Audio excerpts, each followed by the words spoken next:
What's up, guys? Barry Game here, back with some more Idle Heroes, and today we're back to account tune-ups. I know a lot of you guys have missed them, and today we are on Kortgaard's account. Now, this is a VIP 6 account, so it's what I would call a low spender, basically getting, you know, like monthly cards and stuff like that, just doing the bare minimum, occasionally buying a package here and there. Very healthy resources overall. You guys can see here, he's got some stuff kind of saved up. He did use his scrolls recently, but he's ready to go for a profit orb event. He's got some good stuff kind of brewing here. Now, checking out the hero list, very good progress. Surprised to see 3 Transcendence heroes with this type of account. Now, usually I will say you have more stellar shards than Transcendence heroes. However, that kind of changed as of recently because, well, there's a thing called origin trees, and when you're investing in origin trees, well, that eats up a ton of your stellar shards. It looks like this account is going for the pretty much stereotypical beginning, going for a queen, then or a sword flash, then a queen, and then a Vesa. I imagine there's probably not demon bells on this account, which is why, yeah, we have like loose ones here. We are collecting towards the goal. Artifacts are a little lacking here, though. For what we're looking at here, I don't think there seems to be any artifacts that are fully leveled up. No, we don't have any up to Splendid just yet, which is a little bit of a problem. And you need to make sure we are focusing on these artifacts for events. Overall, not too bad, though. I will say there's good artifacts on the account, and there's some decent progress as well. It looks like this account has honestly gone all in and trying to focus on this Sword Flash Shia's house. Granted, you need to build some support heroes. That is definitely going to be a priority. Building a Fiona, building up an Inosuke or an Onkirimaru. Honestly, Inosuke will probably have more uses on this account, and then building up a Gloria. Without that, your main householder is So we do have some other heroes here that are pretty solid, but we're going to show you guys something that looks like a horror show here. So as you guys know, there's one thing I always say is the most important thing to try to focus on in the early and mid game, and that is getting your sea lands done, because what sea lands do is they give you a ton of progress and power when going up against every single game mode in Gate of the Void. We're not just talking about Realms Gate, we're talking about Gate of the Void. The entirety here, you're getting 30% damage bonuses essentially, which is just absolutely crazy. And this is where it gets a little sketchy. So the only one that we actually have cleared out right now is Shadow. That feels pretty bad. Everything else, we have nothing. Even here, we could have gotten this completed with just a Shia and getting it up to 20 and then converted her into a Sword Flash, but instead, that didn't happen. The one thing I did notice, though, there is a Holmes Young, and I'm surprised he has not tried to get this done, which is actually something I'm going to attempt today, because it is possible with some support heroes to get this done. We do have some Fire Fists. Let me show you what I'm about to do. So, number one, I think what we want to go for... Honestly, I mean, a Demon Bell is not a horrible pick for him. I do want to change this over to here. Let's see if we can make any progress for him today. We don't have any Void imprints on him just right now. I don't want to go into those spending of resources because, well, they're kind of locked behind origin trees, which is the one really downside nowadays, is to swap this stuff around is such a pain in the booty, and it's expensive. But what we do have in this faction are some Fire Fists that can help support and, you know, do some CC, some crowd control, which is pretty solid here. We're gonna have to steal some artifacts off of other heroes, though. So, excuse me while I steal your artifacts really quickly, sirs and ma'ams. Did we have another one? Yeah, we did. Okay. So, we can at least fix maybe one of these factions right now, because Sealand is just oh so important. You need to make sure you can get these done here because, well, They're a lot of progress. They are an absolute ton of progress for your account. And I think we have one more here. Yep, perfect. So we got 4 of these Fire Fists. What these Fire Fists are going to do is they're going to help with this Sundering Punch, try to CC the enemy, and let's see what happens here. So getting these done shouldn't be too bad. Let's take a peek at his star spawn real quick, make sure there's no big issues there. Looks about normal for an account like this, going for the proper 2 pets, in my opinion, especially since you have Sword Flash as your main householder. That is good. The other thing I want to check real quick is your guild tech. Looks like Ranger and Assassin. Ooh, this is a big oof here. Like, we got both of them completely done.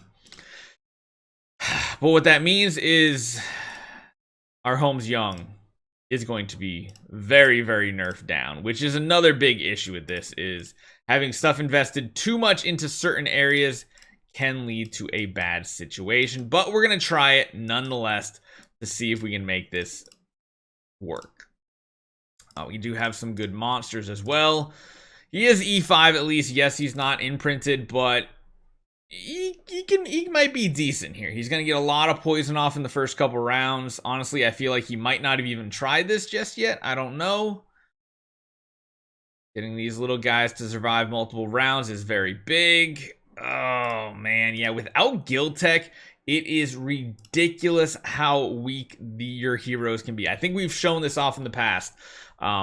Basically meaning like your heroes are just barely even contributing. Granted, the Sword Flash is the main focus on this account, which, you know, it does make sense.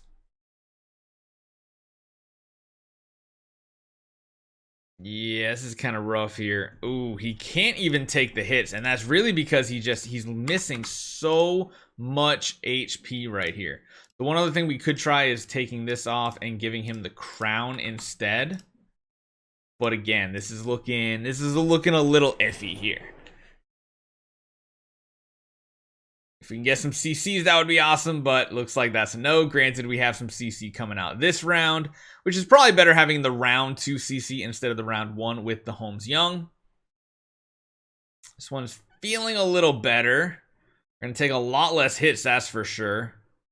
And actually, they're dying off here. Come on, big round. Oh, look at that poison stack. We just got to survive. We just got to survive one more hit. There we go. All right, so this can be done.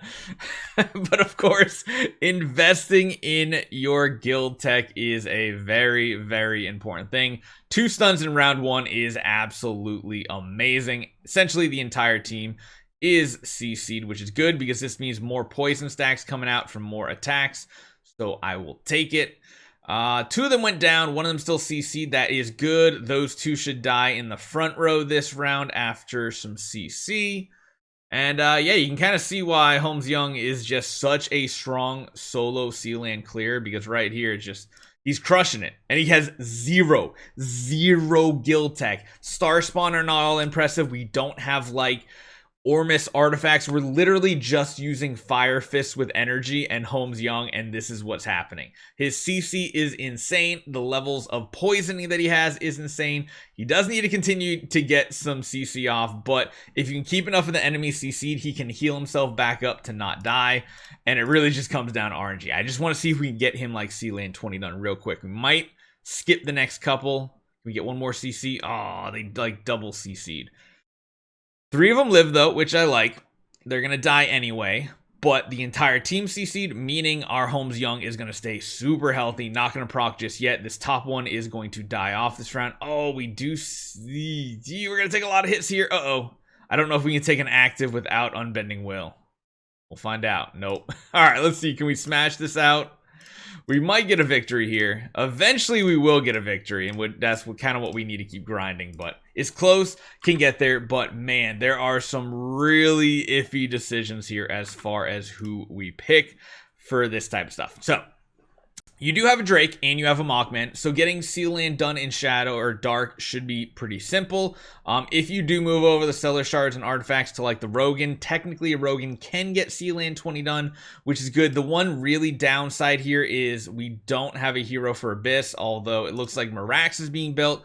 So that kind of covers all of that part of it right there. Before we get out of here, I don't want to forget to take all these guys back off and re-equip his main heroes just to make sure they got what they need on them. So overall though, pretty solid progress. It's just not quite prioritizing the correct areas in the right order.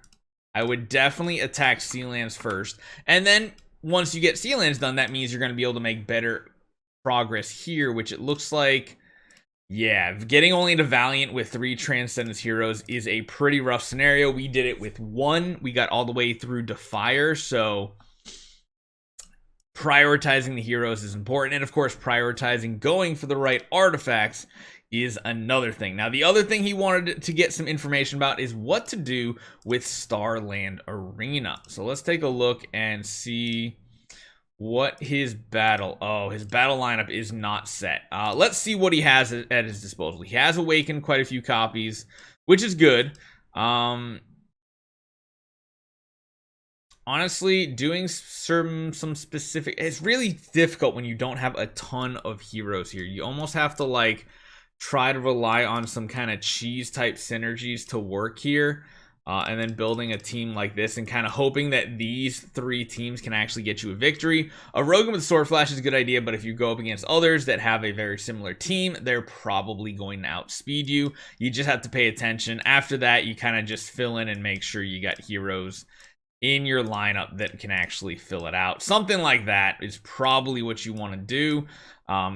Trying to focus on the bigger teams can be a little difficult at times, so just beware. It's something that does get a little tricky. And of course, we talked about Void Campaign. Oh, Void Campaign. We are still stuck on the very first one, and that includes 3 buffs.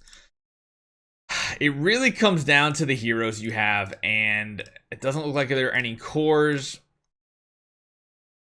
It's going to be difficult. You need a lot of burst to go up against waves like this. As you guys saw, we did this with a solo Mockman, and it's really about the right hero. Mockman is the hero for getting progress in this game mode. Without Mockman, you're kind of sacrificing a lot of burst. Building something like a Melodic Strings can be very good. Granted, Sword Flash can do a lot of great things, but not when the enemy team has CC, and especially those Tixes. So I mean, it looks like you are on the way to building the Mockman, which is a good idea. But yeah, I would focus on doing things like Void Vortex first. That way you can get your weekly income up higher, because right now you're sitting way down here and you could be like way up here, honestly. And that's a lot more resources, a lot more Transcendence heroes, and a lot more Stellar Shards. So let me know what you guys think. Hopefully we can help him fix his account. Let me know what you guys think in the comments down below, and I'll see you guys next time.